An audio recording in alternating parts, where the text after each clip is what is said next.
Basic mechanical engineering. For basic mechanical engineering and basic mechanical engineering. Basic mechanical engineering. Basic mechanical engineering. तो रात के 2:30 बज रहे हैं एंड मैंने अभी जस्ट इंग्लिश फॉर कम्युनिकेशन की बड़ी सी वन शॉट बनाई। अभी बात है BME बेसिक मैकेनिकल इंजीनियरिंग के लिए।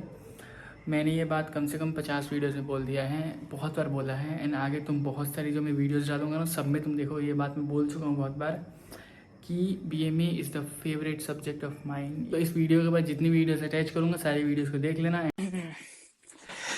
Okay, BME basic mechanical engineering, ये वीडियो सबसे ज़्यादा स्पेशल होने वाला है। सबसे सबसे सबसे ज़्यादा स्पेशल होने वाला है क्योंकि इस वीडियो से मैंने अपने RGPV को पढ़ाने का स्टार्ट किया था। मेन जो जर्नी है ना वो जर्नी इसी वीडियो स्टार्ट हुई थी। एक छोटी सी स्टोरी बता रहा हूँ, ठीक है? उसके बाद बहुत कुछ स्पेशल बताऊँगा। जब मैंने स्टार्ट किया था ना RGPV को पढ़ाना, तो उस टाइम पे मैंने बहुत मजाक मजाक में मैंने सोचा कि लाइक जो मैं खुद पढ़ रहा हूँ, जो टॉपिक्स मेरे को बहुत अच्छे से आते हैं मैं उसको पढ़ा दे रहा हूँ एंड ऐसे मैंने रैंडमली स्टार्ट किया। फिर रैंडम मेरे को पता चला कि BME का पेपर कल है और मैं कॉलेज से आ ही रहा था, तो मैंने सोचा कि इस पे एक 8 इंपॉर्टेंट क्वेश्चंस बना देता हूँ। मैंने 3-4 घंटे एनालिसिस किया और मैंने एक 8 इंपॉर्टेंट ओनली 8 क्वेश्चंस थे, उसमें डबल क्वेश्चंस कुछ नहीं था, ओनली 8 क्वेश्चंस थे। मैंने उसको लाइक अपलोड कर दिया एंड उस पे 16,000 समथिंग कुछ व्यूज़ है, जो कि पहली वीडियो ऐसी थी RGPV की जिस पे इतने अच्छे व्यूज़ मेरे गए थे और बहुत सारे लोगों ने देखा और ऊपर वाले का इतना साथ रहा और मेरी एनालिसिस शायद बहुत अच्छी थी। उस वीडियो से मेरे को ओनली उस सिंगल वीडियो से मेरे को 7,000 सब्सक्राइबर्स मिले थे और मुझे जितने लोग मिल रहे थे इन माई लोकल्स, इन कॉलेज, सब लोग सिर्फ BME बोल रहे थे कि BME में आपने कितना अच्छा बताया था, क्योंकि 8 क्वेश्चंस मैंने बताए थे और लिटरली 8 क्वेश्चन से 70 मार्क्स आ गए थे। उस वीडियो का लिंक डिस्क्रिप्शन में दे दूंगा। लेकिन मैं एक काम करता हूँ, 8 इंपॉर्टेंट क्वेश्चंस बनाने से बेहतर है कि उसी वीडियो को यहाँ पे लगा देता हूँ कि उस वीडियो को तुम भी देख लो कि उस वीडियो में था क्या। Basic mechanical engineering of RGPV सिर्फ एक दिन में निकाल सकते हो। हाँ, सही सुना तुमने, सिर्फ एक दिन में। लाइक ऐसा कंटेंट बताऊंगा कि 70 आउट ऑफ 70 कर सकते हो अंडर 24 आवर्स। यूट्यूब पे अगर आप सर्च करोगे BME RGPV तो आपको इतने सारे छोटे छोटे टॉपिक्स मिलेंगे, आपको समझ में नहीं आएगा कहाँ से पढ़ना स्टार्ट करें। एंड ऑब्वियसली BME में बहुत सारे इंपॉर्टेंट टॉपिक्स हैं जो कि बहुत छोटे छोटे हैं, समझ में ही नहीं आता है कहाँ से स्टार्ट करें कहाँ पे एंड होगा। As we all know RGPV exams में 8 क्वेश्चंस होते हैं जिसमें से 5 क्वेश्चंस को सॉल्व करना होता है एंड 3 को छोड़ सकते हैं। लिटरली बता रहा हूँ, मैं 8 क्वेश्चन बताऊंगा, 8 टॉपिक्स बताऊंगा एंड 8 टॉपिक्स में से मैं गारंटी दे सकता हूँ कि 5 टॉपिक्स आएंगे ही आएंगे। लाइक मैं एकदम लेंदी नहीं समझाऊंगा, एकदम शॉर्ट कंसाइज में जितना कम कर सकता हूँ मैं उतना कम कर दिया है मैंने इस चीज़ को। एंड इसको तुम 20 घंटे या फिर 22 घंटे में पूरा कवर कर सकते हो सिलेबस को बहुत अच्छे से, 70 आउट ऑफ 70 के लिए। सो हेलो नमस्ते अस्सलाम वालेकुम, मैं हूँ Farooq, third year student of CSN। चलिए शुरू करते हैं without wasting any time. Screenshots लेते रहना क्योंकि मैं बहुत ही कंसाइज एंड शॉर्ट में बताऊंगा। डिटेल में मैंने ऑलरेडी BME की वीडियोस बना दी हैं, अगर डिटेल में देखना जाके देख लेना। उन 8 टॉपिक्स में से सबसे पहला टॉपिक, सबसे इंपॉर्टेंट टॉपिक जो कि है मैकेनिकल प्रॉपर्टीज, सबसे ज़्यादा इंपॉर्टेंट है। इससे हर साल लाइक कंटिन्यूअस क्वेश्चंस आते हैं, हार्डनेस, टफनेस, डक्टिलिटी, ब्रिटलनेस, इससे हमेशा क्वेश्चंस आ रहे हैं, हमेशा हमेशा हमेशा। तो इसको पूरा रट जाओ। उसके बाद है लेथ मशीन। लेथ मशीन भी ऑलमोस्ट हर साल आता है। लेथ मशीन का एक डायग्राम होता है जो कि स्क्रीन पर देख सकते हो। इस डायग्राम को बनाना प्रॉपर सीख लो एकदम, इसको अच्छे से सीख लो। इस डायग्राम से ही ओनली आपको 4 मार्क्स कंफर्म मिलेंगे। इसके बारे में थोड़ा बहुत लिख दो कि फेसिंग क्या होता है, नर्लिंग क्या होता है, कर्लिंग क्या होता है, तो अच्छे खासे मार्क्स कवर कर सकते हो इसमें। एंड लेथ मशीन ऐसा टॉपिक है कि हमेशा आने वाला टॉपिक है, किसी भी क्वेश्चन को उठा लो, लेथ मशीन के टाइप के क्वेश्चंस रहते ही रहते हैं। इसका डायग्राम बहुत ज़्यादा इंपॉर्टेंट है। उसके बाद है थर्मोडायनेमिक्स लॉ। इसमें ज़ेरोथ का फर्स्ट एंड सेकंड लॉ होता है एंड इसकी मैंने डिटेल्ड में वीडियो जो बनाई है BME की, उसमें मैंने पूरा डिटेल में समझाया है कि ये क्या होता है।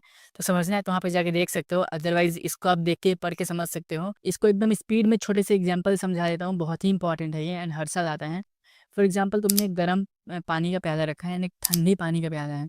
दोनों को अगर आप टच करोगे तो एक जो गर्म है वो ठंडा हो जाएगा एंड ठंडा वाला गर्म हो जाएगा थोड़ा बहुत, ठीक है? उसको बोलते हैं ज़ेरोथ लॉ, जो कि टेम्परेचर मेंटेन हो जाता है। उसके बाद 4 स्ट्रोक एंड 2 स्ट्रोक इंजन जो कि हर साल आता है। इसमें पेट्रोल इंजन भी होता है, डीजल इंजन भी होता है। एंड फोकस ऑन डायग्राम्स, क्योंकि डायग्राम बहुत ज़्यादा इंपॉर्टेंट है 4 स्ट्रोक इंजन 2 स्ट्रोक इंजन में, क्योंकि डायग्राम पे ही बहुत सारे क्वेश्चन हमेशा पूछता है कि नीट एंड क्लीन डायग्राम बना के लाओ उसका। उसके बाद का टॉपिक है बॉयलर। बॉयलर बहुत ज़्यादा इंपॉर्टेंट टॉपिक है एज यू ऑल नो। तो टोटल मैंने 4 टॉपिक्स बताए जो कि चारों काफ़ी ज़्यादा इंपॉर्टेंट टॉपिक्स हैं। ये 5वां है बॉयलर। बॉयलर में स्टीम बॉयलर्स क्या होते हैं देख लेना, स्टीम बॉयलर के अंदर क्या क्या टाइप्स होते हैं। उसके बाद उसकी सेफ्टी के लिए हम क्या क्या कर सकते हैं, क्या क्या उसके प्रिकॉशंस हो सकते हैं, क्यों होता है, रीजंस क्या है उसके एप्लीकेशंस क्या है, कहाँ कहाँ यूज़ होते हैं। उसके बाद का टॉपिक है sine bar and slip gadgets. अगर आप अपने कॉलेज में मैकेनिकल क्लासेस करते होगे तो आपको ये टॉपिक तो बहुत ही अच्छे से क्लियर होगा, क्योंकि हर एक कॉलेज में लगभग ये टॉपिक को बहुत ही अच्छे से बताया जाता है। तो बहुत ज़्यादा इंपॉर्टेंट है। स्लिप गेजेस क्या होते हैं, ये बेसिकली एंगल मेजरमेंट के लिए यूज़ होते हैं। तो इसके बारे में पूरा पढ़ लेना क्या होता है, एंड 5 मिनट में कवर हो जाएगा, ओनली 5 मिनट्स, बहुत ही ईजी है। Number 7, turbine. टरबाइन भी बहुत बार पूछता है। इसमें बहुत सारे टाइप्स होते हैं, Pelton wheel, steam and hydraulic turbine. जो मेरी पुरानी वीडियो है बीएमई की, उसमें मैंने हाइड्रोलिक टरबाइन, ये सब टरबाइन के बारे में बहुत ही अच्छे से समझाया है फिगर्स के साथ, तो देख सकते हो उसको एक बार आप। एंड इसके वर्किंग प्रिंसिपल को समझ लेना, क्यों बना, कैसे बना, एंड कैसे काम करता है अलग अलग फील्ड में। एंड सबसे लास्ट का टॉपिक है हार्डनेस टेस्ट। इसमें रॉकवेल हार्डनेस टेस्ट होता है, ब्रिनर हार्डनेस टेस्ट होता है। तो हार्डनेस देख लेना, हार्डनेस के सारे टाइप्स देख लेना, कितने टाइप्स के होते हैं। कंपैरिजन देख लेना कि रॉकवेल एंड ब्रिनर में क्या क्या कंपैरिजन कर सकते हैं। इसके एप्लीकेशंस देख लेना कि एप्लीकेशंस क्या क्या होता है। एंड इनफ 8 टॉपिक्स मैंने बताया, 8 में से मैं गारंटी दे सकता हूँ आपको ये 5 आएंगे। अभी आप कहीं पे लिख लो, एग्जाम के बाद आके वीडियो मैच कर लेना कि 5 टॉपिक्स इसमें से आएंगे आएंगे आएंगे आएंगे।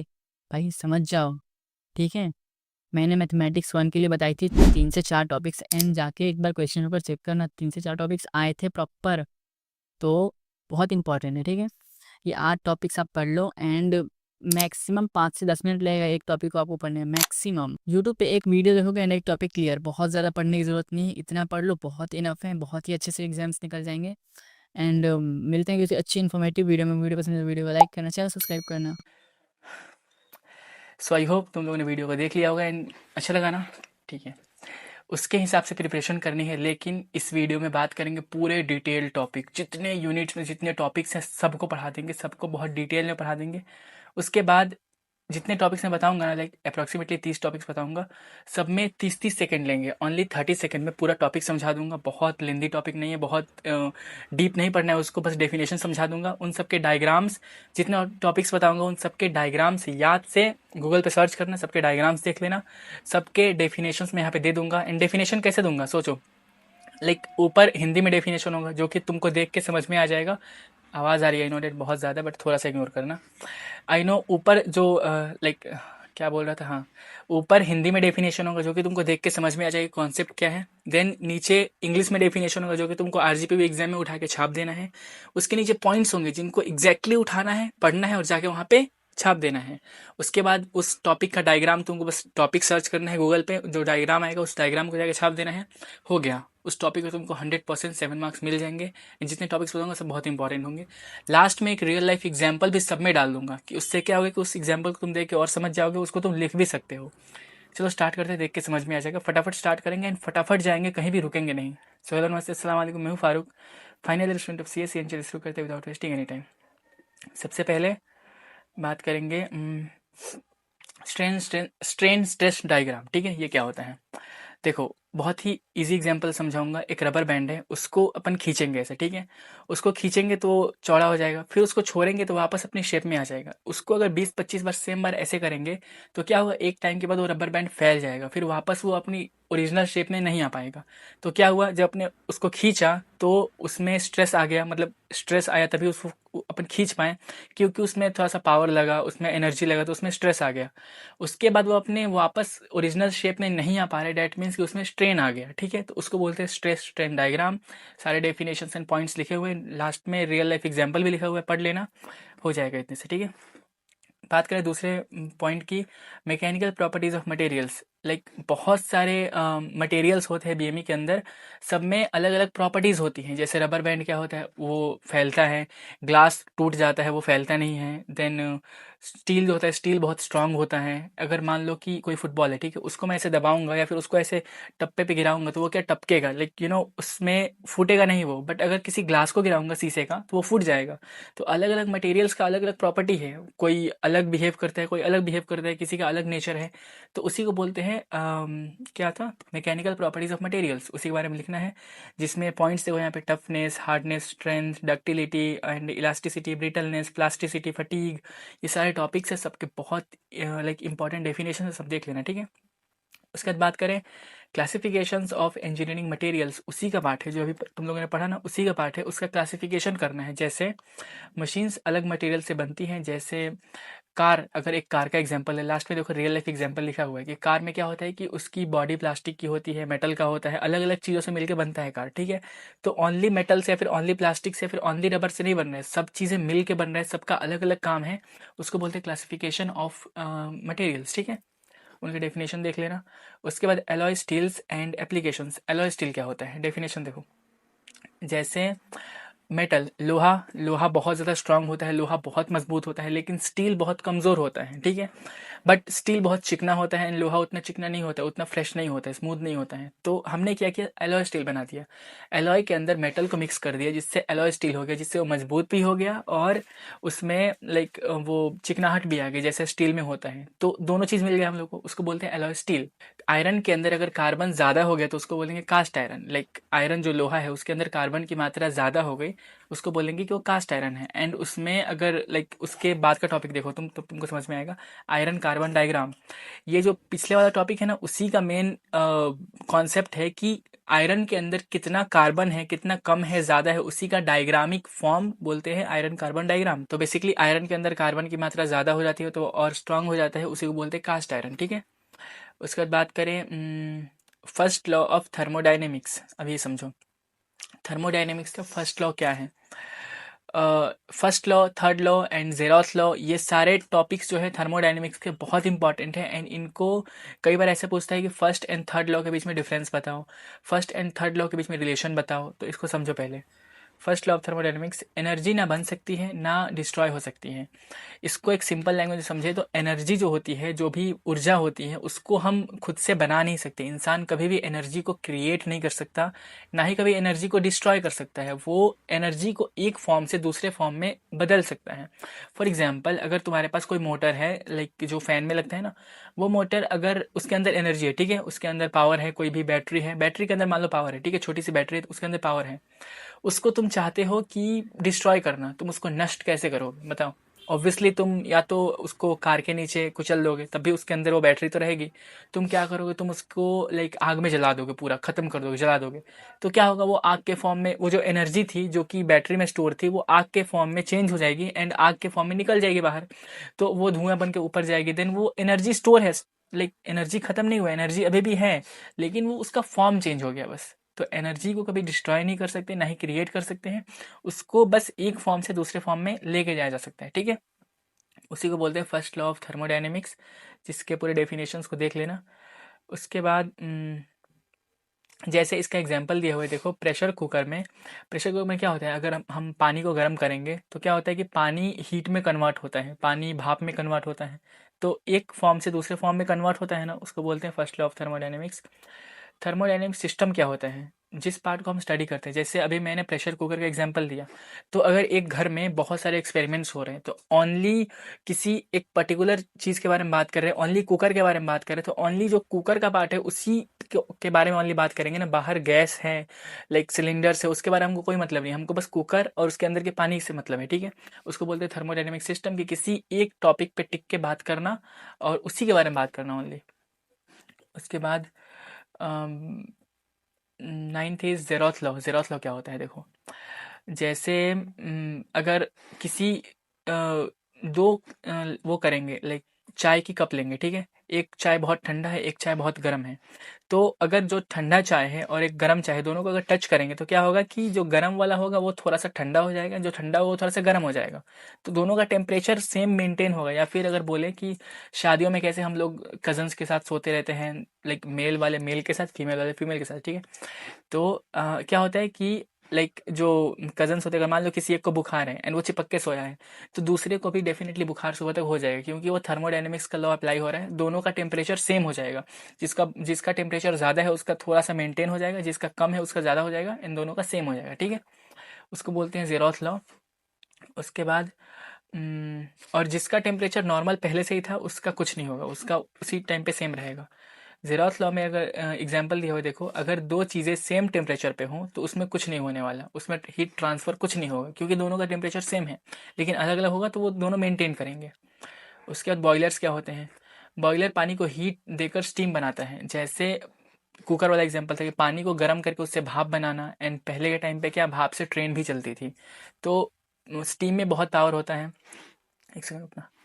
स्टीम में बहुत पावर होता है एंड भाप से बहुत सी पहले काम होते थे। अभी के टाइम पे तो इलेक्ट्रिसिटी आ गया तो बहुत कम हो गया है, लेकिन पहले के टाइम पे भाप से बहुत काम होता था। एंड बहुत सारे लोगों ने, गैलीलियो ने शायद, आई डोंट नो, मतलब maybe I can be wrong, Galileo ने दूरबीन की खोज की थी। एंड भाप वाला मेरे को याद नहीं, शायद न्यूटन ने तो शायद कुछ और किया था, मेरे को याद नहीं है थोड़ा सा अभी, ठीक है। तो जो भी लाइक जिन्होंने भाप की खोज की थी उनका मैंने एक एग्जाम्पल पढ़ा था कि उन्होंने क्या किया था कि एक बर्तन में पानी भर दिया था एंड उसको ढक दिया था किसी चीज़ से, एंड उसको गर्म कर रहे थे। तो क्या हुआ कि वो जो मतलब ऊपर का पतीला था, वो पतीला गर्म होने के बाद ऑटोमेटिकली नीचे गिर गया। तो उनको रियलाइज़ हुआ कि पानी के भाप के अंदर बहुत पावर होती है जिससे वो पतीले को हटा सकता है। जैसे प्रेशर कुकर में होता है ना कि पानी को गर्म करेंगे एंड गर्म करते रहेंगे जब तक कुकर फट नहीं जाता। फटेगा कैसे? क्योंकि भाप के अंदर पावर है। भाप के अंदर पावर होता है, तो उसी चीज़ को पढ़ना है कि बॉयलर्स कैसे हीट को स्टीम में बनाते हैं, उससे क्या क्या यूज़ होता है, कहाँ कहाँ वर्क होता है उससे, उसके बारे में पढ़ना है, ठीक है।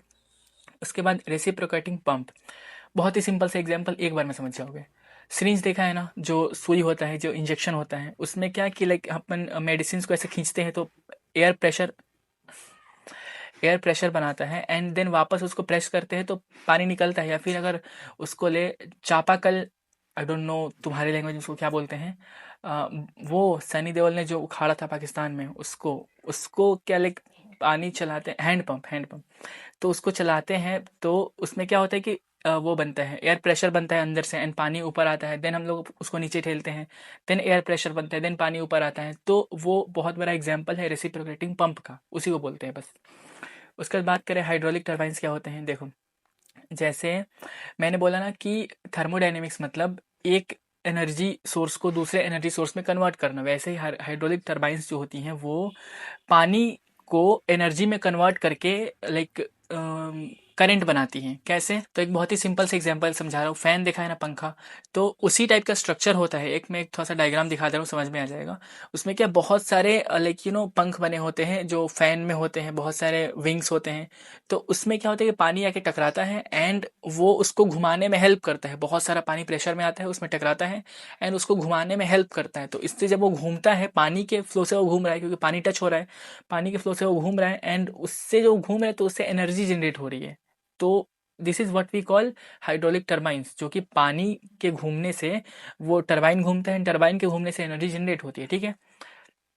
उसके बाद एक इसका ड्राफ्ट ट्यूब भी आगे मिलेगा, मैं डेफिनेटली वहाँ पे कॉल आउट कर दूंगा। ड्राफ्ट ट्यूब क्या होता है कि जब मान लो कि पानी का प्रेशर आया एंड वो फैन पे टच हो रहा है, फैन घूम रहा है, ठीक है, एंड फैन उससे एनर्जी बना रहा है।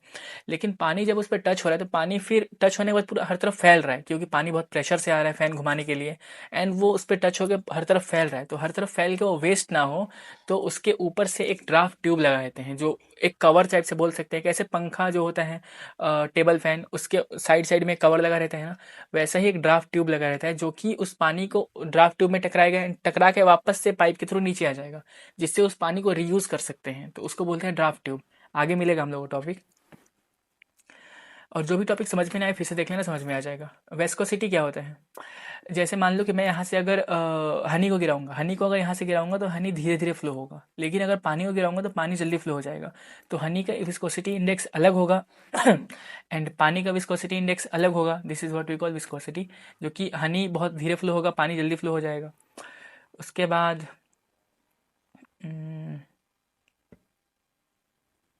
पास्कल्स लॉ, नहीं, उसके बाद है बर्नौलीज थ्योरम। बर्नौलीज थ्योरम बहुत इंपॉर्टेंट है। जैसे इसका एग्जांपल समझा रहा हूँ मैं। पानी जब फ्लो होता है पाइप से, जैसे मान लो तुमने कभी अगर खेतों में या फिर कहीं भी लाइक गार्डन में, या फिर अगर बाइक को साफ़ करते हैं, साइकिल्स को साफ़ करते हैं तो पाइप के थ्रू साफ़ करते हैं, ठीक है। तो पाइप से पानी निकलता है, तो जब हम लोग लाइक पाइप से पानी निकालते हैं और कहीं भरते हैं किसी बॉल में या फिर किसी बाल्टी में, तो पाइप से बहुत फास्ट फास्ट पानी निकल रहा है। लेकिन हम क्या करेंगे कि एक उंगली से अगर पाइप के कोने को अगर प्रेस करेंगे तो पानी बहुत फास्ट निकलेगा, बहुत प्रेशर में निकलेगा, लेकिन कम पानी निकलेगा।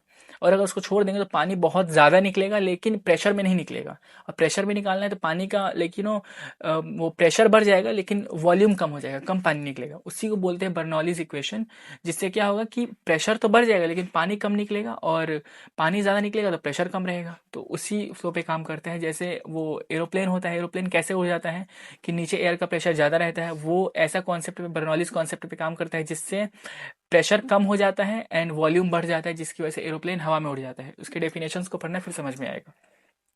उसके बाद पास्कल्स लॉ क्या होता है, जैसे कभी भी पास्कल्स लॉ का मतलब यह होता है कि अगर एक जगह पे फोर्स लगेगी तो हर तरफ सेम डिस्ट्रीब्यूट होगा। जैसे एक जूस के डब्बे को, यहाँ पे एग्जांपल लिखा हुआ है, एक जूस का डब्बा है, उसको अगर हम बीच से फाड़ेंगे सडनली तो वो हर तरफ फैलेगा। ऐसा नहीं कि ओनली ढक्कन के साइड से निकलेगा फिर ओनली नीचे से निकलेगा, बहुत प्रेशर से निकालेंगे तो हर तरफ से वो फैल जाएगा। तो उसी का एग्जाम्पल है वो, और कुछ नहीं है। उसके बाद सेंट्रीफ्यूगल प्रेशर क्या होता है, बेसिकली इसको समझे तो जो मैंने बोला था ना वो हाइड्रोलिक टरबाइन वाला, जो कि सेंटर में घूमता है, तो सेंटर में घूमता है तो एक सेंटर में वो लाइक एनर्जी जनरेट करता है, एक प्रेशर बनाता है, गोल गोल घूम के एक प्रेशर बनाता है, और एक सेंट्रल प्रेशर जो बनता है उसी को बोलते हैं सेंट्रीफ्यूगल प्रेशर। जिसका एग्जांपल देखो, फैन हवा को घुमाता है, लाइक फैन जब घूमता है हवा को घुमाता है एंड वो एक सेंटर में प्रेशर बनाता है, एग्जैक्टली एक सेंटर में प्रेशर बनता है, उसको बोलते हैं सेंट्रीफ्यूगल कंप्रेसर, जो कि एक डिवाइस का नाम है एक्चुअली। उसके बाद ड्राफ्ट ट्यूब, जो कि मैंने बोला टरबाइन के ऊपर लगा रहता है, कॉल आउट करने के लिए बोला था मैंने। उसके बाद स्टीम इंजन, स्टीम इंजन क्या होता है, जो मैंने बोला ना कुकर वाला, कुकर से भाप बनती है, स्टीम इंजन उसी भाप से ट्रेन्स को चलाता था। पहले के जो ट्रेन्स होते थे वो स्टीम इंजन से चलते थे। वो कैसे, क्योंकि जो भाप था, भाप प्रेशर बनाता था एंड उस भाप से ट्रेन चलती थी एक्चुअल में। तो वो जो ट्रेन चलती थी उसमें स्टीम इंजन लगा रहता था, जो कि स्टीम मतलब होता है भाप, ठीक है। उसके बाद टेम्परेचर मेजरमेंट, थर्मोमीटर जो कि टेम्परेचर को मेजर करते हैं उसको बोलते हैं टेम्परेचर मेजरमेंट। देखो स्लिप गेज जो है ना वो, इसके बाद जितने टॉपिक्स आएंगे इससे रिलेटेड, स्लिप गेज हो गया, डायल गेज हो गया, देन बहुत सारी चीज़ें आएंगी, तो वो सब जो होता है वो इंजीनियरिंग मटेरियल्स को मेज़र करने के लिए यूज़ होता है, ठीक है। फॉर एग्जांपल जैसे मान लो एक A4 साइज़ का शीट है, ठीक है, A4 साइज़ का जो पेपर होता है उस साइज़ का एक मेटल का शीट है, एंड उस शीट में हमको इतना और लेंथ चाहिए। किसी कस्टमर ने बोला कि एक शीट बनाओ A4 साइज़ का, ठीक है। फिर बाद में उसने बोला कि उसमें इतना ऐड कर दो, तो उसने इतना लेंथ तो दे दिया लेकिन जो वेट चौड़ाई थी उसकी, वो तो चौड़ाई तो हमको खुद से नापनी पड़ेगी, एग्जैक्टली वही चौड़ाई होनी चाहिए, एग्जैक्टली वही मोटाई होनी चाहिए उसकी, जिस जो शीट का मोटाई है, तो जाके एग्जैक्टली हमको वो साइज में फिट आएगा एंड परफेक्ट लगेगा। तो उसको नापने के लिए स्लिप गेजेस का यूज़ करेंगे, ठीक है। उसके बाद एलॉइंग एलिमेंट्स क्या होते हैं, स्टील में अलग से मेटल मिलाने को, जैसे वही एलॉय स्टील था वो टॉपिक, उसी का सब टॉपिक है ये कि जो स्टील होते हैं, स्टील में अलग से मेटल और मिला के उसको और स्ट्रांग बना देते हैं, उसको बोलते हैं alloying elements in steel. Like जो बाइक के गियर्स होते हैं वो एलॉय से बने होते हैं कि वो जल्दी घिसे ना और मजबूत भी रहें। उसके बाद कास्ट आयरन यूजेस, जो कास्ट आयरन था जैसे कि मेटल में आयरन मिक्स होता है तो वो और मजबूत बन जाता है मेटल। एंड अरे मैं बोल नहीं पा रहा हूँ क्योंकि बहुत टाइम से बैठा हूँ ना, थोड़ा सा और ख़त्म हो जाएगा। तो आयरन में आयरन में कार्बन मिक्स होगा तो क्या और स्ट्रांग बन जाएगा, एंड उसका यूज़ कहाँ कहाँ होता है उसी के बारे में लिखना है बस, ठीक है। उसके बाद हार्डनेस टेस्टिंग, लाइक तुमने देखा होगा यूट्यूब पे बहुत जगह पे कि आईफोन, जैसे आईफोन है तो उसको वो लोग टेस्ट करते हैं गिरा के, आईफोन का टेस्ट करेंगे कितना हार्ड है, उसको हथौड़े से तोड़ के टेस्ट करेंगे, आई डोंट नो कैसे करते हैं बट कर लेते हैं। या फिर किसी भी मटेरियल को यूज़ करना, उसको उस पर फोर्स लगाना है कि वो कितना हार्ड है, तो उसको चेक करने को, उसके हार्डनेस को चेक करने को बोलते हैं हार्डनेस टेस्टिंग, ठीक है। उसके बाद बात करें फ्लूइड प्रॉपर्टीज़, जो मैंने बोला हनी को गिराएंगे तो हनी धीरे फ्लो होगा, ऑयल को गिराएंगे तो ऑयल हो सकता है उससे थोड़ा ज़्यादा स्पीड में फ्लो हो, पानी को गिराएंगे पानी तुरंत फ्लो हो जाएगा। तो सबकी अलग अलग प्रॉपर्टीज़ है ना, सारे फ्लूइड ही हैं सारे। क्या बोलते हैं फ्लूइड को हिंदी में, आई डोंट नो, बट फ्लूइड तो मेरे को पता है। बेसिकली वो पदार्थ जो लिक्विड फॉर्म में होते हैं, लिक्विड फॉर्म में होते हैं, तो लिक्विड अलग अलग टाइप के लिक्विड्स होते हैं, हनी हो गया, पानी हो गया, ऑयल हो गया, सब अलग अलग टाइप से फ्लो होंगे, सब अलग अलग स्पीड से फ्लो होंगे, तो उसको बोलते हैं फ्लूइड प्रॉपर्टी। सबकी प्रॉपर्टीज अलग अलग हैं, ठीक है, सबकी डेफिनेशन देख लेना।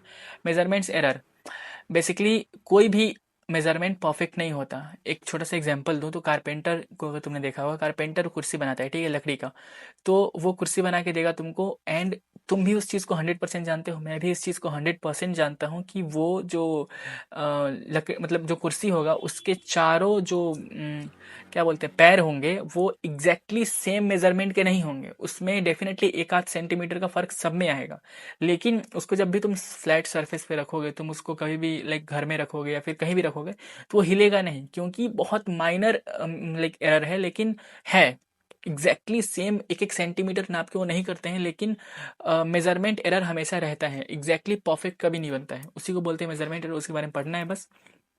और four stroke engine and two stroke engine, इसको एक बहुत ही सिंपल भाषा में समझाऊं, क्योंकि ये बहुत इंपॉर्टेंट है एंड 100% आएगा, कंफर्म है, रिपीट होगा, हम 100% कंफर्म है, ठीक है। Four stroke engine and two stroke engine क्या होता है, पहले के टाइम पे तो ऐसा था कि टू स्ट्रोक इंजन मतलब टू व्हीलर्स में यूज़ होता था जो इंजन, उसको बोलते हैं two stroke engine, and four stroke engine मतलब जो फोर व्हीलर्स में यूज़ होता था। लेकिन अभी के टाइम पे जो मॉडर्न बाइक्स हैं, बुलेट्स हो गए एंड ऑल, तो उसमें फोर स्ट्रोक इंजन ही यूज़ होता है।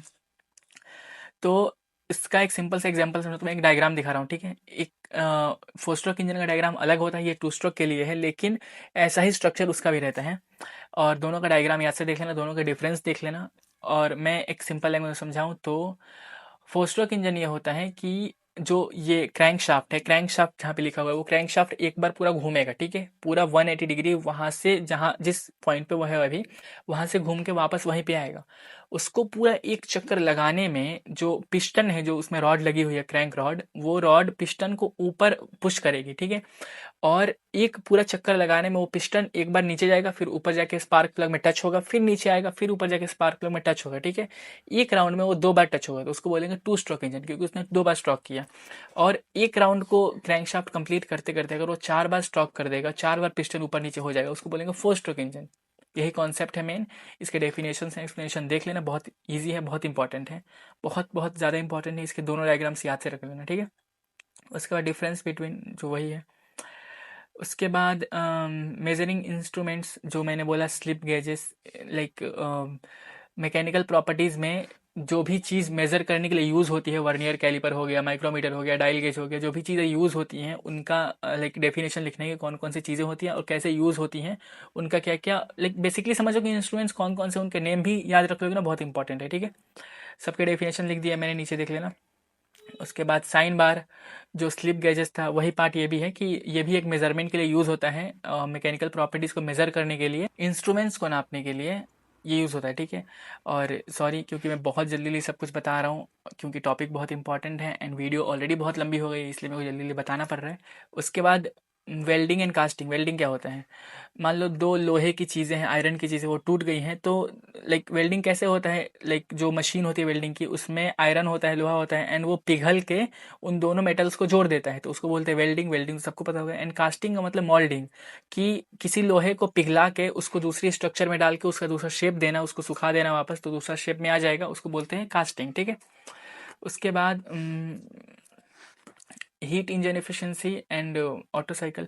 एक एग्जांपल दे रहा हूँ, ठीक है। जैसे मान लो कि कोई बाइक है, उसके अंदर हम लोगों ने 1 लीटर पेट्रोल डाला। अब मान लो हम उस बाइक को चलाएंगे तो क्या होगा कि उसमें पेट्रोल यूज़ होगा, पेट्रोल जलेगा, एंड पेट्रोल जलेगा तो उसमें से कुछ एनर्जी निकलेगी, ठीक है। अब वो एनर्जी निकलेगी एंड उस एनर्जी से मान लो कि पेट्रोल 30 किलोमीटर, अरे मान लो वो बाइक 30 किलोमीटर चली, ठीक है। उसके बाद पेट्रोल खत्म हो गया, फिर एक दूसरी बाइक है जो कि सेम 1 ही लीटर पेट्रोल में, जब उसके अंदर पेट्रोल जल रहा है, एनर्जी बन रही है, तो वो उससे 50 किलोमीटर चल रहा है, तो उसकी इफिशियंसी ज़्यादा है एंड इसकी इफिशियंसी कम है, तो उसी के बारे में लिखना है। उसके बाद बात करें लास्ट में कार्नोट साइकिल इफिशियंसी। इसका मतलब ये होता है कि एक परफेक्ट इंजन मॉडल, ठीक है। जैसे फॉर एग्जांपल मान लो, अपने माइंड में एक इमेजिन करो, एक इंजन ऐसा हो जो कि बहुत लो पेट्रोल पे चल जाए, वो 100 की एवरेज दे रही है, 100 किलोमीटर एक एक लीटर पेट्रोल में चल जा रहा है, या फिर हो सकता है वो पानी से चल रहा है, या फिर वो इंजन ऐसा है जो कि बहुत ही कम धुआं करता है, बहुत ही कम आवाज़ करता है, एंड पेट्रोल से नहीं किसी और ही बहुत ही सस्ती चीज़ से वो चल जा रहा है। तो वो एक बहुत ही ज़्यादा परफेक्ट इंजन है जो कि दुनिया में एग्जिस्ट नहीं करता ऑब्वियसली। तो उसको बोलते हैं कार्नोट साइकिल इंजन, जो कि एक मॉडल है, वो एक बहुत परफेक्ट इंजन है, लेकिन वैसा एक्चुअल में रियल लाइफ में एग्जिस्ट ही नहीं करता है। उसको बोलते हैं परफेक्ट साइकिल इंजन, जो कि ऐसा एग्जिस्ट नहीं करता है। लेकिन जब भी कोई नया इंजन बनता है, स्टीम इंजन हो गया, फिर कोई भी 4 स्ट्रोक 2 स्ट्रोक कोई भी इंजन हो गया, उसको हम कंपेयर करते हैं उस पुराने वाले लाइक कार्नोट साइकिल इंजन से, कि वो उसके कितने क्लोज है, कितना उससे दूर है तो बहुत खराब होगा, बहुत क्लोज होगा तो बहुत अच्छा होगा, ठीक है। लेकिन एग्जैक्टली वैसा कभी बन नहीं सकता। तो बस एक मॉडल है, परफेक्ट मॉडल, कि जैसा इंजन होना चाहिए। Most important diagrams for basic mechanical engineering BME, इसके थ्योरी पार्ट के ऊपर एक बहुत ही लॉन्ग सी वीडियो मैंने अपलोड कर रखी है। And first of all sorry, मैं 2-3 दिन से किसी का रिप्लाई नहीं कर पा रहा हूँ ऑन इंस्टाग्राम और व्हाट्सएप एंड ऑल, क्योंकि थोड़ी सी सर्दी हो गई थी। ऑब्वियसली इतनी ज़्यादा बारिश हो रही है तो थोड़ा सा भीग गया था मैं, दैट्स वाई। तो अभी भी थोड़ी बहुत है, but I am recording because ये कुछ डायग्राम्स बहुत इंपॉर्टेंट है तुम लोगों को बताना। एंड पहले मैंने सोचा इसको ग्रुप पे शेयर कर दूं, बट ऑब्वियसली ग्रुप पे 4000 लोग ही ज्वाइंट है एंड यूट्यूब वीडियोस पे व्यूज 20,000 तक आती हैं, तो मैंने सोचा कि वीडियोस में दिखाना ज़्यादा अच्छा रहेगा, इसको मैं ग्रुप पे भी शेयर कर दूंगा, ठीक है। तो पहले फटाफट सारे इंपॉर्टेंट टॉपिक्स बताए तो कौन से टॉपिक्स के डायग्राम्स आते हैं, फिर सारे डायग्राम्स दिखा दूंगा, ठीक है। इसमें कुछ एक्सप्लेन करने जैसा है नहीं, इसलिए मैं सब फटाफट दिखा दूंगा, स्क्रीनशॉट ले रहना, क्योंकि टाइम वेस्ट नहीं करना है इसमें बिना मतलब का। डायग्राम्स में कौन कौन से आते हैं, स्ट्रेस स्ट्रेन डायग्राम हमेशा आता है यूनिट 1 से। यूनिट 2 से आता है वर्नियर कैलिपर एंड माइक्रोमीटर का डायग्राम। यूनिट 2 से arc gas welding setup and then lathe machine, drill machine, इन सब के डायग्राम्स हमेशा रिपीट होते हैं। यूनिट 3 से बर्नौलीज थ्योरम सेटअप आता है। यूनिट 3 से रेसिप्रोकेटिंग पंप भी आता है। यूनिट 4 यूनिट 5 की बात करें तो Carnot auto cycle, diesel, 2 stroke engine, 4 stroke engine का डायग्राम, देन बॉयलर का डायग्राम, ये सब आता है, ठीक है। ये टोटल इतने इंपॉर्टेंट डायग्राम्स है जो कि आते ही इतना तो पढ़ना ही पढ़ना है। उसके बाद आयरन कार्बन का डायग्राम देख लेना एक। उसके बाद बात करते हैं सारे डायग्राम्स को, मैं फटाफट स्क्रीन पे दिखा रहा हूँ, स्क्रीनशॉट लेते आना। ये पहला डायग्राम हो गया स्ट्रेस स्ट्रेन का डायग्राम, जिसमें पहला डक्टाइल मटेरियल के लिए है एंड दूसरा ब्रिटल मटेरियल के लिए है, ठीक है। दोनों के ग्राफ्स दिए हुए हैं, देख लो। पहला डक्टाइल मटेरियल का ग्राफ है एंड दूसरा ब्रिटल मटेरियल का ग्राफ है। उसके बाद वर्नियर कैलिपर का डायग्राम, ये देख लो, पूरा ग्राफ है, इसको बना सकते हो। एंड एटलीस्ट डायग्राम से बना दोगे ना बीएमई में तो काफ़ी अच्छे मार्क्स मिल जाते हैं। अगर कोई क्वेश्चन तुमको बिल्कुल ही नहीं आ रहा, बिल्कुल ही नहीं आ रहा, तो उसमें थोड़े बहुत डेफिनेशंस आधे पेज के या फिर 1 पेज के और एक ये डायग्राम बना दोगे उससे रिलेटेड, तो हो जाएंगे, मार्क्स मिल जाएंगे, ठीक है। उसके बाद माइक्रोमीटर का डायग्राम, ये देख लो फटाफट। उसके बाद arc welding and gas welding कैसे होता है, उन दोनों का डायग्राम्स यहाँ से देख सकते हो। उसके बाद ड्रिल मशीन का डायग्राम बहुत इंपॉर्टेंट है, ड्रिल मशीन बहुत रिपीट होता है, इसको देख लेना, ड्रिल मशीन का डायग्राम। लेथ मशीन का डायग्राम बहुत इंपॉर्टेंट है, देख लेना, ये लेथ मशीन का डायग्राम है। ये हो गया बर्नौलीज थ्योरम सेटअप। उसके बाद बहुत इंपॉर्टेंट डायग्राम जो कि हमेशा रिपीट होता है, पीवी एंड टीएस डायग्राम, लेकिन उसमें 3 सेक्शंस हैं। पहला कार्नोट के लिए Carnot PV and TS diagram, ये हो गया। उसके बाद ऑटो के लिए Otto PV and TS diagram, ये हो गया, एंड थोड़े बहुत सिमिलर है, देख लेना। उसके बाद डीजल के लिए पीवी एंड टीएस डायग्राम, ये हो गया, ठीक है। ये हो गया 3। उसके बाद 4 stroke engine, 4 stroke petrol engine का डायग्राम, ये है 7 मार्क्स में हमेशा आता है, 4 स्ट्रोक पेट्रोल इंजन का डायग्राम। उसके बाद 4 स्ट्रोक डीजल इंजन का डायग्राम, ये है, ऊपर वाला पेट्रोल इंजन के लिए है, नीचे वाला डीजल इंजन के लिए है, ठीक है। उसके बाद रेसिप्रोकेटिंग पंप का डायग्राम देख लो, ये बहुत इंपॉर्टेंट है, रेसिप्रोकेटिंग पंप का डायग्राम। एंड उसके बाद कॉचरन बॉयलर, उसका डायग्राम देख लो आप, बहुत इंपॉर्टेंट ये भी है। उसके बाद Babcock and Wilcox boiler, boilers के टाइप्स है बेसिकली, तो इनमें इनका डायग्राम एक ये देख सकते हो, बहुत इंपॉर्टेंट। माउंटिंग 1, माउंटिंग 2 एंड 3 ये बॉयलर्स के पार्ट हैं। उसके बाद बात करें हार्डनेस में, हार्डनेस टेस्ट में डायग्राम्स होते हैं, जैसे ब्रिनल हार्डनेस टेस्टिंग मशीन, ये है हार्डनेस टेस्ट करने के लिए, ब्रिनल हार्डनेस टेस्टिंग मशीन ये है, इसका डायग्राम पूछ देता है, ये देख सकते हो। एंड उसके बाद कई बार ऐसे बोलते हैं ना, एक्सप्लेन ब्रिनल हार्डनेस टेस्ट या फिर explain hardness test with neat sketch, तो उसमें आप ये बना सकते हो। ड्राफ्ट ट्यूब का डायग्राम देख सकते हो, ड्राफ्ट ट्यूब के different types of draft tube, उसमें एक्सप्लेनेशन भी लिखा है नीचे थोड़ा बहुत, एंड ऊपर डायग्राम्स देख सकते हो आप। पेल्टन टरबाइन का डायग्राम, ये रहा पेल्टन टरबाइन का diagram. Dial gauge and dial test indicator, dial gauge का डायग्राम बहुत इंपॉर्टेंट है, हमेशा आता है, ये बस एक घड़ी जैसा बनाना होता है और कुछ नहीं है। उसके बाद मैकेनिज्म ऑफ डायल गेज बना कैसे है, वो उसका मैकेनिज्म लिखना है। उसके बाद कोई और इम्पोर्टेंट डायग्राम है क्या, let me check. Sine bar का डायग्राम देख सकते हो, ये भी रिपीट होता है, साइन बार। स्लिप गेजेस का diagram. Drilling machine, mechanism of drilling machine, कि ड्रिलिंग मशीन बना कैसे है एक्चुअली में, उसका मैकेनिज्म क्या है। एंड और भी बहुत सारे डायग्राम से, लेट मी चेक कोई और इम्पोर्टेंट है क्या। हो गया, इतने ही डायग्राम्स आएंगे, इससे ऊपर डायग्राम्स बहुत ही कम आते हैं। आयरन कार्बन का एक डायग्राम देख लेना, मैं ग्रुप पे शेयर कर दूंगा, ठीक है। इवन मैं इस वीडियो के लिए बोल रहा हूँ, मैं हर एक वीडियो में ऐसा बोलता हूँ ना कि पासिंग मार्क्स कंफर्म हो जाएंगे, उसके ऊपर तुम्हारी गारंटी है। इसमें मैं बोल रहा हूँ 70 मार्क्स कंफर्म हो जाएंगे, point to be noted, 70 marks from one video, क्योंकि इसमें मैं सारे डेफिनेशंस दे दूंगा। फर्स्ट ऑफ ऑल मैं इसमें क्या करूंगा, एक सैम्पल पेपर दूंगा, क्वेश्चन पेपर, जिसमें 8 मोस्ट इंपॉर्टेंट क्वेश्चंस होंगे, उन सबके डेफिनेशन, उन सबके एक्सप्लेनेशन, एंड इसमें पूरा ऑलमोस्ट सारी चीजें रहेंगी जो कि तुमको जरूरत है, जो कि तुमको पढ़ना है एग्जाम में। भाई वो कहीं से पूछे, किसी भी सिलेबस से उठा ले, कहीं से भी देख ले, किसी भी चैप्टर से उठा ले, किसी भी यूनिट से उठा ले, ये आएंगे ही आएंगे, इनको वो स्किप कर ही नहीं सकते, ठीक है। तो ऐसे टॉपिक्स मैं बताऊंगा, एंड डेफिनेटली वो जो 8 टॉपिक्स है ना, वो भी मैं दिखाई दूंगा, या फिर ग्रुप पे भेज दूंगा, व्हाट्सएप ग्रुप पे, दोनों पे देख लेना, या फिर इस वीडियो के बाद लगा दूंगा। एंड अभी फिर भी 1-2 दिन बाकी है ना, बहुत ही अच्छे से सीख सकते हो। जिसने पूरा नहीं पढ़ा है ना, बिल्कुल ही जीरो है ना, वो भी बहुत ही अच्छे मार्क्स कवर कर सकता है, इतना ईजी है, ठीक है। तो अभी से जितना मैं बताऊँ इतना 2 दिन पढ़ लेना, आराम से हो जाएगा। सो हेलो नमस्ते अस्सलाम वालेकुम, मैं हूँ Farooq, 3rd year student of CSE। And चलिए शुरू करते हैं विदाउट वेस्टिंग एनी टाइम। सबसे पहले 8 most important question for BME BT 203 RGPV, and ये सारे क्वेश्चन जितने बताऊंगा ना, सबके डेफिनेशन, एक्सप्लेनेशन सब कुछ बता दूंगा, ठीक है। इसलिए आराम से चिल करो, फटाफट पहले इसको देख लेते हैं। क्वेश्चन 1 का है, explain the working of 4 stroke engine with neat sketch. मतलब 2 stroke petrol engine, 2 stroke diesel engine क्या होता है, 4 stroke petrol engine, 4 stroke diesel engine क्या होता है, ये दोनों देखना है। बस इन दोनों के डायग्राम्स ये रहे, इनको स्क्रीनशॉट ले लेना फटाफट, एंड क्योंकि डेफिनेशंस में ये सब नहीं रहेंगे, इनको स्क्रीनशॉट ले लो, एंड ये done, question 1 done. 4 stroke and 2 stroke अच्छे से देख लेना, इसमें से पेट्रोल इंजन, डीजल इंजन दोनों आता है। उसके बाद क्वेश्चन 2 की बात करते हैं, वो है व्हाट इज वर्नियर कैलिपर। हमेशा रिपीट होता है, ऑलमोस्ट सारे क्वेश्चन पेपर्स में आया है। Explain construction and working, diagrams इन सबके होंगे, हाँ। स्लिप गेज का डायग्राम होता है, साइन बार का डायग्राम होता है, डायल गेज का भी होता है। चलो फटाफट इन तीनों के डायग्राम्स में दिखा रहा हूँ स्क्रीन पे। बट यार अगर सबका डायग्राम में एक एक करके बताऊंगा ना, फिर सब में ही डायग्राम है, समझ रहे हो। जितने टॉपिक्स है ना, सब में ही डायग्राम है। तुमको टॉपिक्स बता दे रहा हूँ, इंपॉर्टेंट कौन से हैं वही आएंगे, उनके अलावा कोई टॉपिक नहीं आने वाला है। इन टॉपिक्स को बस एक एक करके गूगल पे सर्च करना, सबके डायग्राम्स तुमको मिल जाएंगे, क्योंकि मैं भी गूगल से ही बताऊंगा, और कहाँ से बताऊंगा डायग्राम्स, तो वहाँ से देख लेना। एंड या फिर मेरा व्हाट्सएप चैनल ज्वाइन कर लो, मैं कोशिश करूंगा वहाँ पे सब शेयर कर दूँ, ठीक है। तो फटाफट देख लेना, slip gauge, sine bar, dial gauge, micrometer, इन सबको देख लेना, एंड इनके बस डायग्राम्स देखना है। इनके डेफिनेशन तो मैं वीडियो में दिखाई दूंगा, बस डायग्राम्स तुम लोग को गूगल पे सर्च करना है, टॉपिक लिखना है, डायग्राम लिखना है, वो आ जाएगा सामने। उसके बाद क्वेश्चन 3 का है, define and explain classification of engineering materials with suitable examples. इसका डेफिनेशन तो मैं दे ही दूंगा। एंड उसके बाद 3 का भी, डक्टिलिटी क्या होता है, इलास्टिसिटी क्या होता है, स्ट्रेंथ क्या होता है, हार्डनेस क्या होता है, एलॉय एंड एलॉय व्हील्स। उसके बाद 4 का है, हार्डनेस टेस्टिंग, ब्रिनर हार्डनेस टेस्ट क्या होता है, रॉकवेल हार्डनेस टेस्ट क्या होता है, ये सब देख लेना। उसके बाद 4 का भी state Hooke's law, Hooke's law बहुत इंपॉर्टेंट है। स्ट्रेस स्ट्रेन डायग्राम में क्या करना है, इसमें करना कुछ नहीं है, तुमको सीधा जाना है, गूगल पे जाकर सर्च करना है, स्ट्रेस स्ट्रेन डायग्राम। सबसे पहले जो डायग्राम आएगा उसको स्क्रीनशॉट ले लो, डाउनलोड कर लो, बस इसके डेफिनेशन में दिखा दूंगा अभी ऑब्वियसली। तो डेफिनेशन हो गया, डायग्राम हो गया, खत्म, और कुछ नहीं चाहिए इसमें, ऐसा ही करना है सारे टॉपिक्स में, ठीक है। उसके बाद 5 का है, sorry, explain construction and working of lathe machine. Lathe machine बहुत इंपॉर्टेंट है, इसके डायग्राम देख लेना।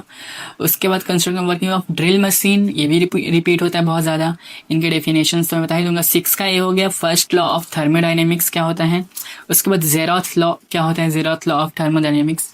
ये भी मेरे को कॉन्सेप्ट इसके याद हैं, जैसे मैंने BME पे और 2-3 वीडियो बनाई है ना, उनमें मैंने सब कुछ समझाया भी हुआ है, मतलब एक्सप्लेन पूरा किया है। मैं उसके लिंक्स दे दूंगा डिस्क्रिप्शन में, 4-5 मेरे BME की वीडियो अवेलेबल है, जाके देख लेना, उन सब में मैंने एक्सप्लेन किया हुआ, फिर बता रहा हूँ। जेरोथ लॉ ऐसा होता है जैसे लाइक, अगर कोई गर्म चाय हो, गर्म चाय की प्याली हो, एंड एक कोई ठंडे ग्लास की बॉटल हो, अगर दोनों को क्लोज करोगे तो ठंडा पानी है वो गर्म होने लगेगा, और जो गर्म चाय है वो ठंडी होने लगेगी, क्योंकि दोनों क्लोज आ गए। या फिर ऐसा बोल दें कि अगर 2 लोग हैं, दोनों में से किसी एक को बुखार है, किसी को बुखार नहीं है, अगर दोनों चिपक के सोए हुए हैं, तो ऑब्वियसली जिसको बुखार नहीं है उसको भी हो जाएगा। तो उसी कॉन्सेप्ट पे काम करता है जेरोथ लॉ, और कुछ नहीं है। उसके बाद 7 का है, थर्मोडायनेमिक सिस्टम क्या होता है, ये देख लेना, जिसके अंदर आइसोलेटेड सिस्टम्स एंड एग्जाम्पल्स, इसके डेफिनेशन तो बता ही दूंगा। उसके बाद 7 का भी, बॉयलर क्या होता है, एट्थ का ए, एट्थ में बहुत सारे इंपॉर्टेंट पॉइंट्स हैं। इसमें मैं जितने इंपॉर्टेंट क्वेश्चंस जो रिपीट होते हैं, छोटे छोटे पॉइंट्स है सारे, मैंने सबको इसमें डाल दिया है। एट्थ का पॉइंट ए देख लो, हाइड्रोलिक टरबाइन क्या होता है। बेसिकली टरबाइन देख लेना, टरबाइन होता क्या है। एंड उसके बाद टरबाइन जैसे मैं बता रहा हूँ समझने के लिए, मतलब बेसिक अंडरस्टैंडिंग के लिए, जैसे पानी निकलता है ना डैम से, बहुत सारा पानी निकलता है बरसात में, तो पानी निकलता है तो उससे क्या वो इलेक्ट्रिसिटी जनरेट कर सकते हैं। कैसे कर सकते हैं कि जब पानी निकलता है तो एक पंखी की तरह तुमने देखा होगा, डैम्स के पास लगा रहता है एक पंखे की तरह जो कि घूमता रहता है। बड़े बड़े डैम होते हैं ना, उसके साइड में लगा रहता है, वो टरबाइन होता है। उससे क्या होता है कि जब पानी का प्रेशर बहुत स्पीड में आता है ना, तो वो पंखी से टकराता है और पंखी को स्पीड में घुमाता है। जितना स्पीड में पानी बहेगा पंखी पे टकराएगा और पंखी स्पीड से घूमेगी, और उससे क्या इलेक्ट्रिसिटी जनरेट होगा, उसी को बोलते हैं टरबाइंस। ठीक है। उसमें हाइड्रोलिक टरबाइन क्या होता है, पेल्टन व्हील क्या होता है, उसके बाद ड्राफ्ट ट्यूब क्या होता है। एट्थ का भी write short note on steam engine, steam engine क्या होता है। उसके बाद सेंट्रीफ्यूगल कंप्रेशर क्या होता है। सेंट्रीफ्यूगल कंप्रेशर मीन्स जो प्रेशर सेंटर पे लगता है, समझ रहे हो। जैसे इसका भी डेफिनेशन दे ही दूंगा, देख लेना, बहुत ही इजी डेफिनेशन है। ऐसे तुमको नहीं लगेगा कि वो डेफिनेशन देख के तुमको समझ में ना आए एंड ऑल, पूरा समझ में आ जाएगा। बहुत ही इजी डेफिनेशंस मैंने लिखे हुए हैं। उसके बाद viscosity and Newton's law of viscosity.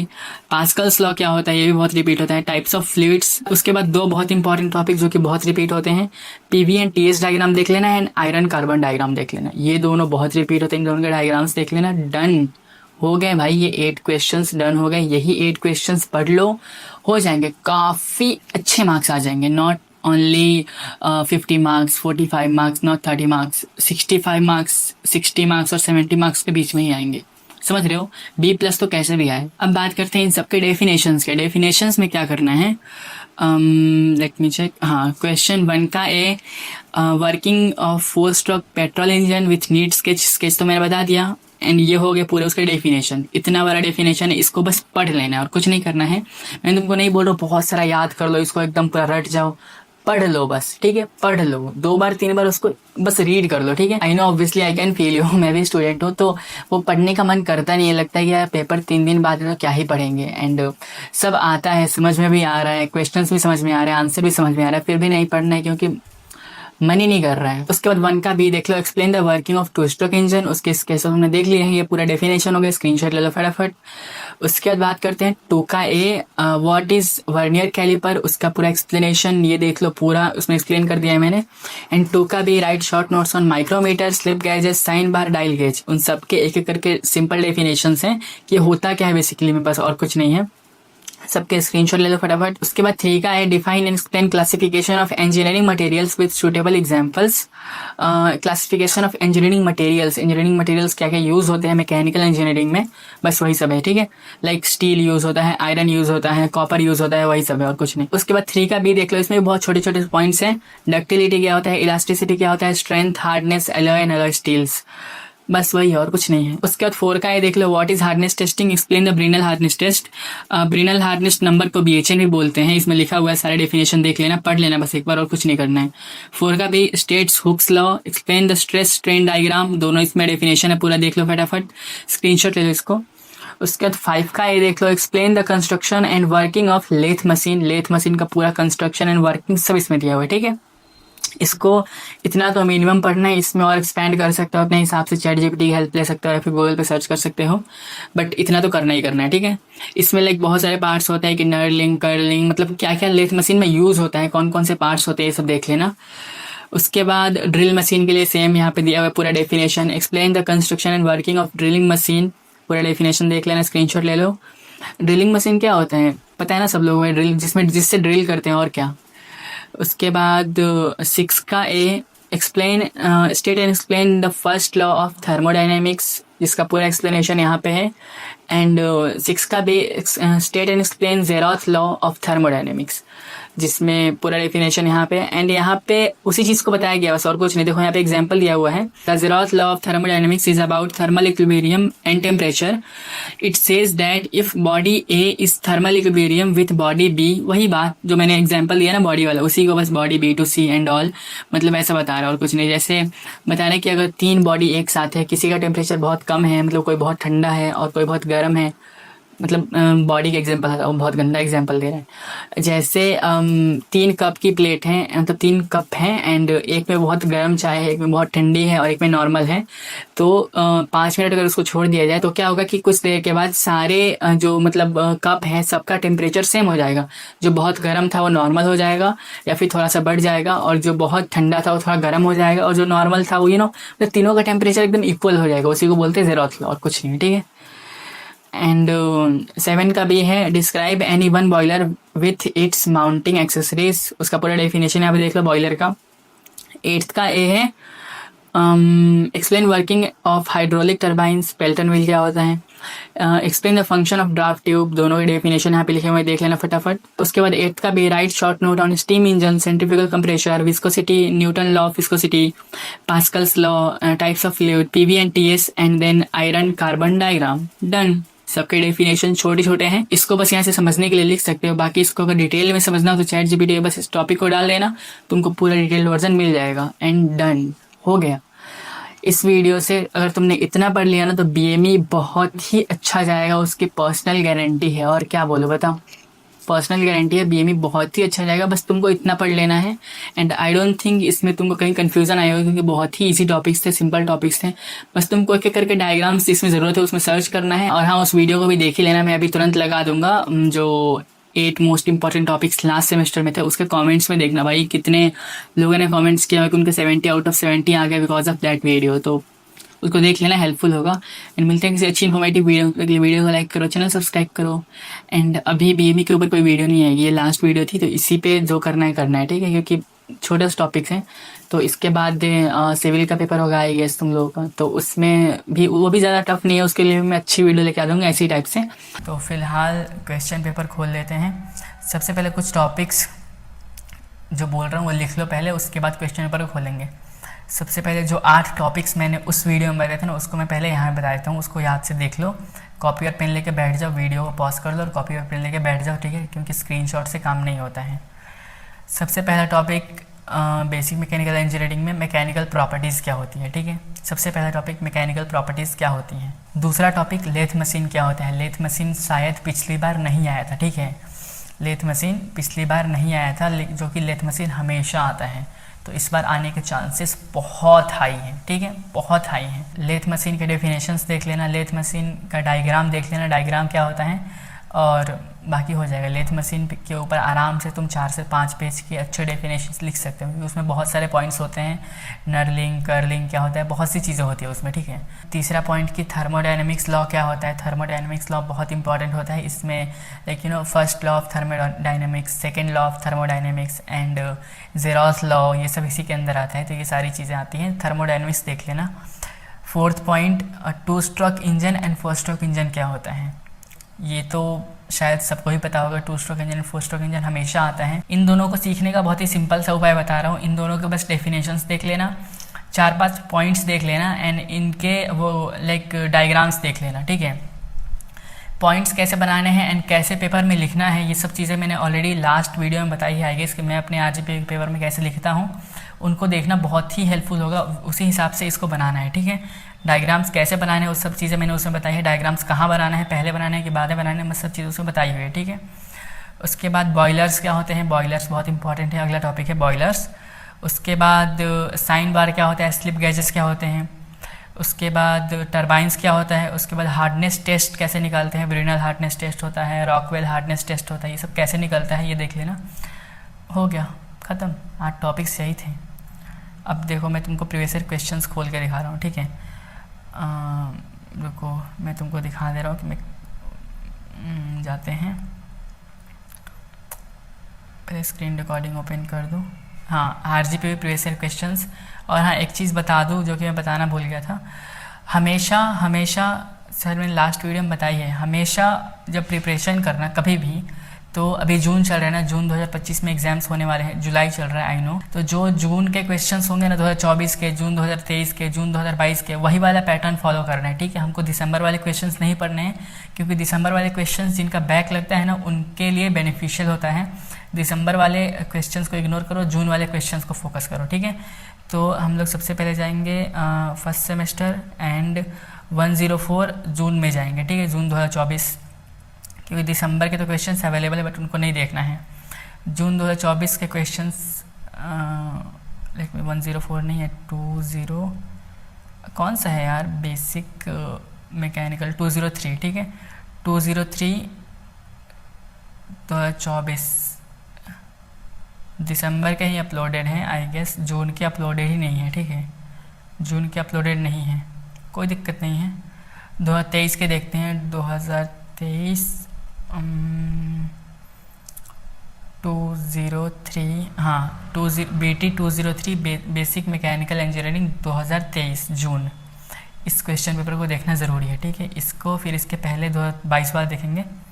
चलो लेट मी ओपन फर्स्ट।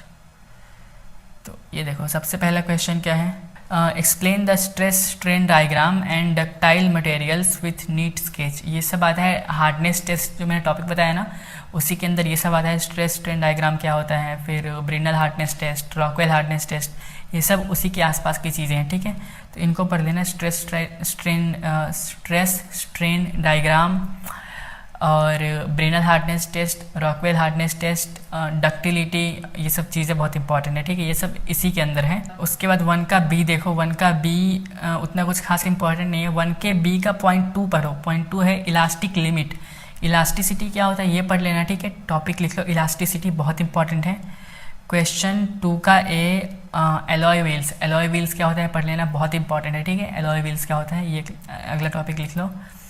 2 का बी ड्रिल मशीन, ये भी बहुत इंपॉर्टेंट है, हमेशा आता है। ड्रिल मशीन क्या होता है, ड्रिल मशीन का डायग्राम देख लेना, ठीक है ड्रिलिंग मशीन का डायग्राम एंड ड्रिल मशीन होता क्या, ये दोनों देख लेना हो जाएगा, ठीक है हाँ अगला टॉपिक लिख लो ड्रिल मशीन। उसके बाद 3 का A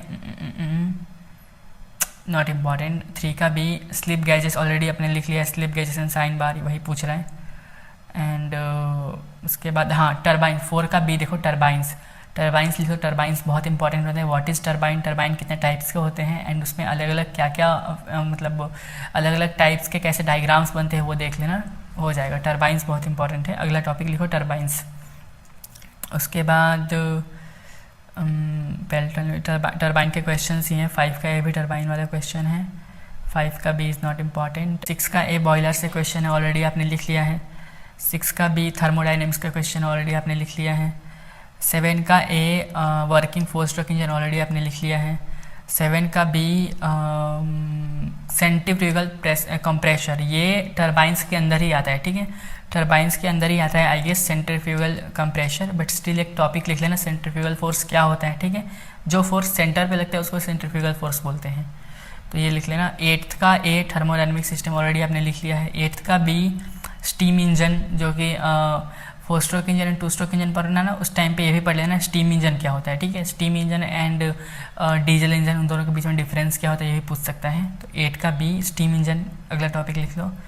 and materials, impact of testing materials 8 का डी, जो कि मैकेनिकल प्रॉपर्टीज़ के अंदर ही आता है, मटेरियल्स क्या होते हैं देख सकते हो। बहुत ही सिंपल से क्वेश्चन से, अभी तुमने आई गेस 15 टॉपिक्स लिखे होंगे, इन 15 टॉपिक्स में इसमें से अच्छे खासे क्वेश्चंस मैच हो गए। जैसे देख लो अपन अगर देखें तो देखो 3 का बी ऑलरेडी आपने लिख लिया था, 8 टॉपिक जो मैंने लिखवाए थे स्टार्टिंग में, 3 का बी उसी में से है। एंड अपना 6 का ए देखो उसी में से है, 6 का बी देखो उसी में से है, और फिर 7 का ए देखो उसी में से है, फिर 8th का ए देखो उसी में से। तो बहुत सारे टॉपिक्स मैच हो जाते हैं।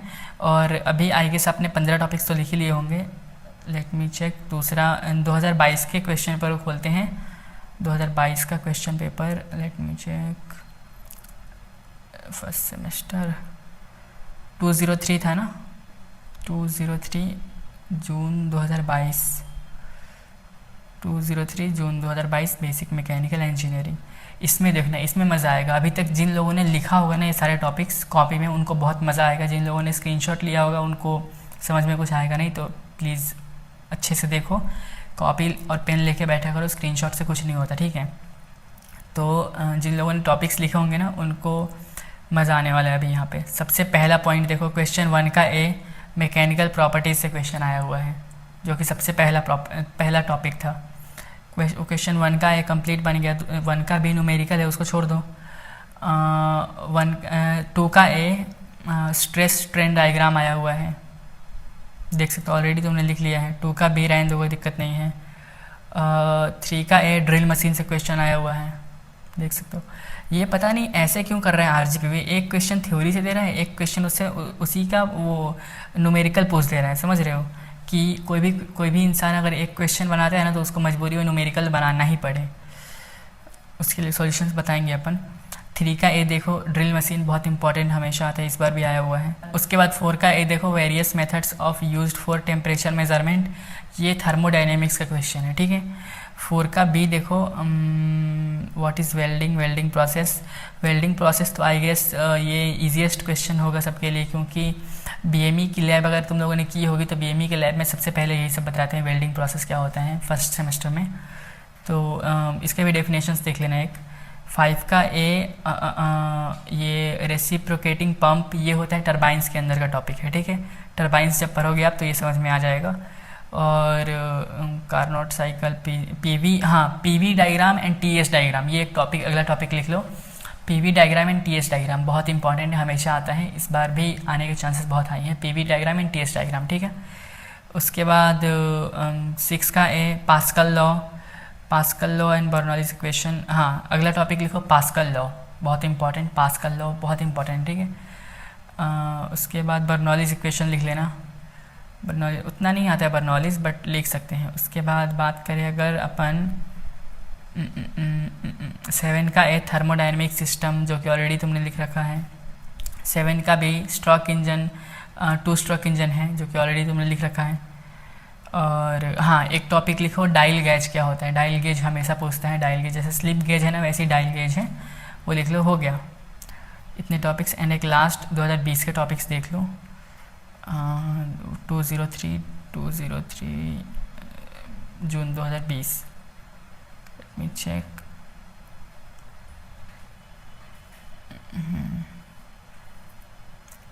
हाँ ये देखो सबसे पहला क्वेश्चन मैकेनिकल प्रॉपर्टीज़, जो कि सबसे पहले तुमने लिख रखा है ऑलरेडी। सबसे पहला क्वेश्चन देखो 1 का है मैकेनिकल प्रॉपर्टीज़। दूसरा व्हाट इज़ कार्बन स्टील। एक और टॉपिक लिख लो स्टील्स, एलॉय स्टील जो तुमने पढ़ा ना, एलॉय स्टील के साथ ये भी पढ़ लेना कार्बन स्टील क्या होता है। उसके बाद 2 का है साइन बार, जो कि तुमने ऑलरेडी लिख रखा है। 2 का बी लेथ मशीन, ऑलरेडी तुमने लिख रखा है। 3 का ए पास्कल लॉ, ऑलरेडी तुमने लिख रखा है। 3 का बी बर्नौलीज, ऑलरेडी तुमने लिख रखा है। 4 का ए टरबाइंस से टर्बुलेंट फ्लो क्या होता है, टरबाइंस का क्वेश्चन है। 4 का बी भी टरबाइन का क्वेश्चन है। 5 का A lathe machine, what is lathe machine. और 6 का ए वो न्यूमेरिकल है, उसको छोड़ दो। उसका 6 में ही एक दूसरा टॉपिक है, देखो नीचे और में दिया हुआ है 4 stroke engine, diesel engine and with diagram, ये भी तुमने लिख रखा है। 7 का है हार्डनेस क्या होता है, स्ट्रेंथ क्या होता है, फटीक क्या होता है, इलास्टिसिटी क्या होता है, ये सारे टॉपिक्स तुमने लिख रखे हैं ऑलरेडी। और 8th का देख लो डायल गेज क्या होता है, एलॉय स्टील क्या होता है, और ये दोनों टॉपिक्स उतने इंपॉर्टेंट नहीं है, हो गया। लाइक आई गेस 20 टॉपिक्स हुए होंगे। अगर तुमने कॉपी लेके ऑनेस्टली लिखा होगा, जो मैंने टॉपिक्स बताए हैं, अगर तुमने ऑनेस्टली लिखा होगा उनको, तो डेफिनेटली 20 टॉपिक्स हुए होंगे, 20 से ऊपर नहीं हुए होंगे। एंड ये 20 टॉपिक्स बहुत इंपॉर्टेंट है, 100% आएंगे। जितनी इस वीडियो में मैंने टॉपिक्स बताए, अगर उनको पढ़ लोगे तो 100% कन्फर्म है, मेरी पर्सनल गारंटी है कि तुम्हारे बीएमई बहुत ही अच्छे हिसाब से जाएंगे, ठीक है। बीएमई के सारे क्वेश्चंस बहुत ही ईजिली सॉल्व हो जाएंगे, क्योंकि बीएमई पूरा थ्योरेटिकल है यार, न्यूमेरिकल बहुत कम है इसमें। एंड आई डोंट थिंक अभी वीडियो में कोई भी कन्फ्यूज़न होगी, वीडियो में कोई भी कन्फ्यूज़न एंड डाउट है तो वीडियो फिर से देखो भाई, क्योंकि मैंने वीडियो बहुत ही अच्छे से बनाई है, स्टार्टिंग से देखो। कॉपी और पेन लेके बैठो, कॉपी और पेन लेके बैठो, स्क्रीनशॉट लेते हो यार तुम लोग, बस इतनी मेहनत करके मैं बना रहा हूँ, तुम लोग बस स्क्रीनशॉट्स में स्क्रीनशॉट बन के ही रह जाते हैं। और वीडियोस मतलब एग्ज़ाम्स क्लोज आ जाएंगे, फिर समझ में नहीं आएगा क्या पढ़ना है क्या नहीं पढ़ना है। एक कॉपी बना लो, एक कॉपी में बस लिख लो यार, 10 टॉपिक्स 20 टॉपिक्स लिख लो। कॉपी में लिखा रहता है ना, सेव रहता है, स्क्रीनशॉट गैलरी में पड़ा रहता है बस, और कुछ नहीं होता। तो स्क्रीनशॉट मत लो, कॉपी में अच्छे से लिखो सारे टॉपिक्स को। और 20 टॉपिक्स ये बहुत इनफ है, इतने पढ़ लोगे तो बहुत ही अच्छे से मतलब बीएमई के एग्जाम्स निकल जाएंगे। एंड आई डोंट थिंक कोई भी कन्फ्यूज़न है। कोई अगर डाउट कन्फ्यूज़न हो तो मुझे डायरेक्टली इंस्टा कर सकते हो, इस इंस्टा आईडी पे, या फिर डायरेक्टली मुझे कमेंट सेक्शन में पूछ लेना। एंड मिलते हैं किसी अच्छी इन्फॉर्मेटिव वीडियो में। वीडियो को लाइक करो, चैनल सब्सक्राइब करो।